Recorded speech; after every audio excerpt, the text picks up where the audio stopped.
We're following breaking news coming in from the Arabian Peninsula. U.S. officials say they've thwarted a potential terrorist plot to try to blow up an airliner headed for the United States. An FBI statement says that they have actually retrieved the improvised explosive device designed to carry out, in their words, a terrorist attack. It has been seized. The FBI is studying this device. The White House says President Obama was informed by his counterterrorism advisor, John Brennan, of the plot back in April, and he's been fully briefed on it as well. There's a statement coming in from the Department of Homeland Security saying that the IED demonstrates, in the words of this Department of Homeland Security statement, our adversaries' interest in targeting the aviation sector. So we're watching all of this. Let's go to our Pentagon correspondent, Chris Lawrence. I know you're also monitoring a news conference that the Defense Secretary Leon Panetta is having with the visiting Chinese defense minister. I assume he might be asked by an American reporter about these developments. But, Chris, what else are you learning? Yeah, Wolf, we are getting some information from a counterterrorism official who says after taking a look at this device, it is clearly non-metallic, but was clearly designed for a suicide bomber to use in an aviation attack. This person who has taken a look or has knowledge of this device says it is different than the one that was used in that attempted underwear bombing on Christmas Day in 2009, but it's in the same category. And what it shows to him is that al-Qaeda in the Arabian Peninsula has adapted their tactics. What this means for the future of aviation in terms of changes in security protocols, we'll have to see as more information comes out about this device. But clearly it underscores what counterterrorism advisor John Brennan said just last month when he called AQAP very, very dangerous. He put the number of al-Qaeda in the Arabian Peninsula fighters in Yemen at about 1,000. Compare that to the estimated number of al-Qaeda in Afghanistan, which is only about 100. That gives you an idea of why almost everyone we speak to here in the Pentagon and intelligence sources as well say AQAP is now the most direct threat to the United States of all the al-Qaeda groups. Does the U.S. military, as far as you know, Chris, have any U.S. military personnel on the ground in Yemen? We know there are 90,000 American troops in Afghanistan, but what about in Yemen? There is a limited number working with with Yemen's forces, doing some counterterrorism training, things like that. Nowhere near the amount that obviously that would be in Afghanistan. So a very limited number. But there was a big development in that relationship between the U.S. and Yemen just within the last month, Wolf, because U.S. officials tell us that both the CIA and the U.S. military have been granted the authority to use drone strikes in Yemen, even if they are not able to positively identify the target. So that opens up a lot of leeway in terms of targeting, drone strike targeting, when they are going after some of these suspected al-Qaeda fighters. Where do they launch those drones from?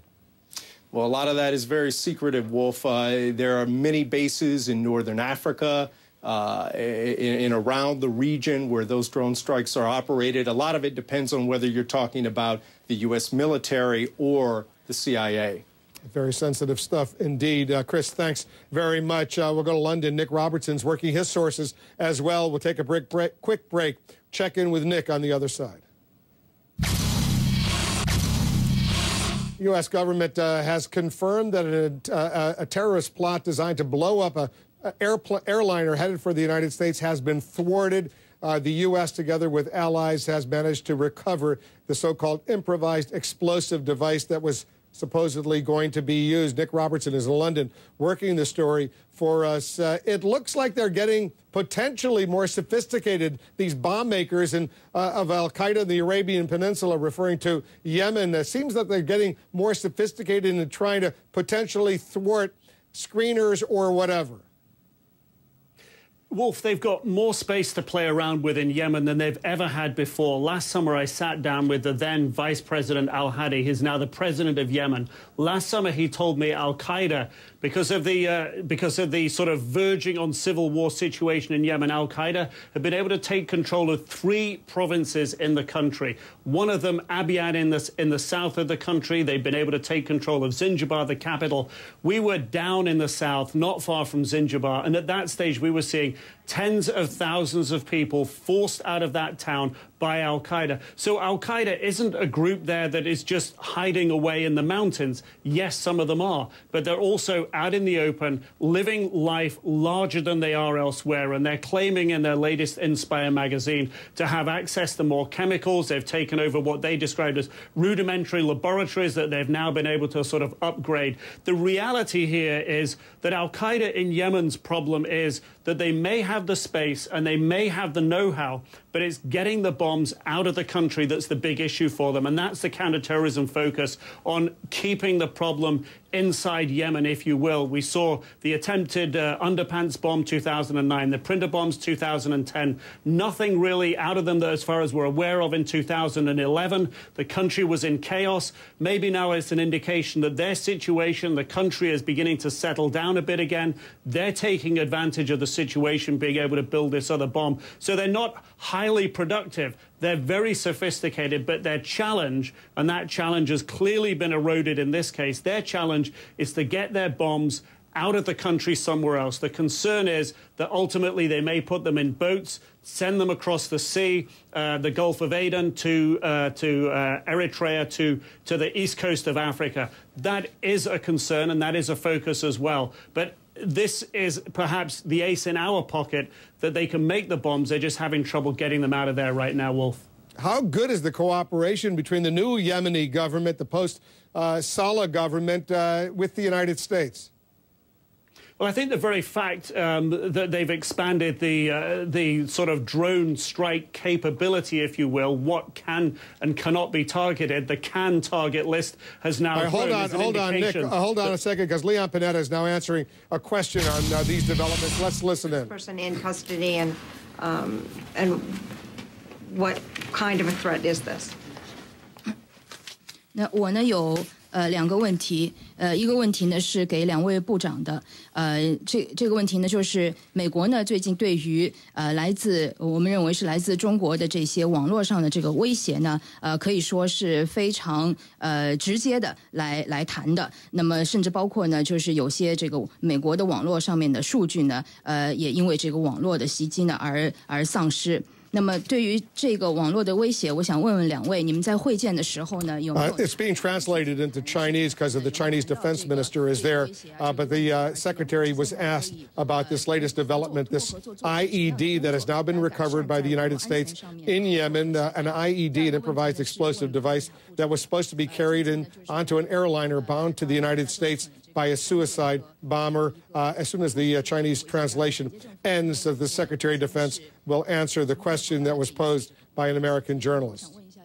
最近的这个恐怖袭击，它的这个一些细节，它的这个凶手到底是谁？这个人在哪里？是不是已经抓获了？是不是已经关押起来？能不能告诉我们相关的一些细节？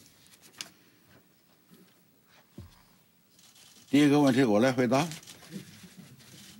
I'll respond to the first question. 好啊，我愿意回答你这个问题。I would like to do that. 我们2个。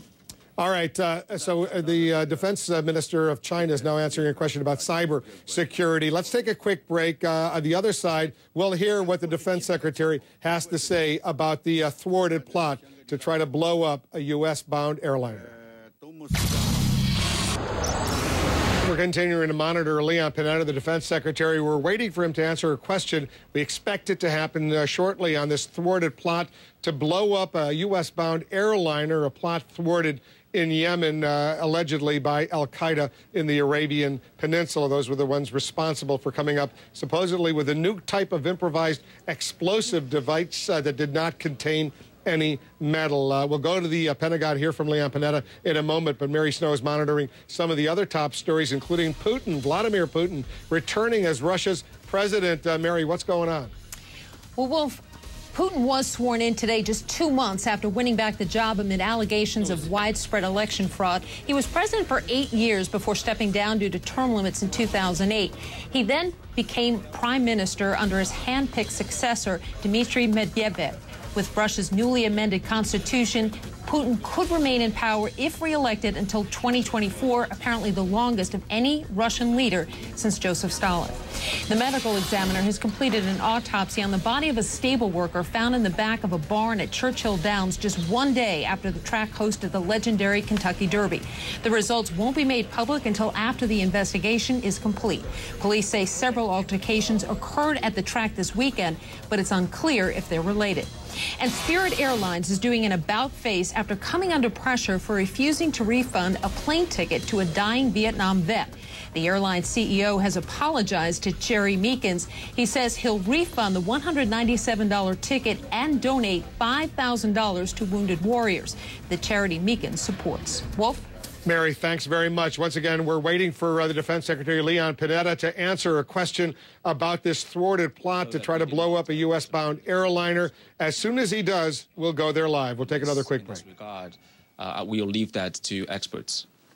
We'll have much more on the thwarted bomb plot to try to destroy an airliner bound for the United States coming up at the top of the hour on John King USA. But our Britain's Prince Harry is now in Washington, and our own Brian Todd is over at the British Embassy watching what's going on. Brian, update our viewers. Well, Wolf, we're getting ready for Prince Harry to depart the British Embassy here for the Ritz-Carlton Hotel, where he's going to accept an important award later on tonight. He may be departing through those gates there. There's some security personnel at those gates right behind me. You know, this is a very short visit for Prince Harry to Washington, just a few hours in duration, but it is a very important visit for him as the Royal Palace tries to enhance his image as one of an evolving young man. Brian, we're going to interrupt because Leon Panetta is now speaking about that thwarted bomb attack. To attack the United States. What this incident makes clear is that this country has to continue to remain vigilant against those that would seek to attack this country. And we will do everything necessary to keep America safe. 那么谈到这个第二个问题，就是今天公布的这样的一个恐怖袭击的这个问题。那对于我们政府进行 All right, so there you have a brief statement from Leon Panetta responding to a question. Leon Panetta, the Defense Secretary, obviously confirming what we have now known, what we've been following for the last couple hours, that there has been a thwarted plot, to go ahead and try to take down a U.S.-bound airliner. A plot that included an improvised explosive device. We've been following the breaking news. Much more coming up here on CNN. That's it for me. Thanks very much for watching. I'm Wolf Blitzer in the Situation Room. The breaking news continues next on CNN.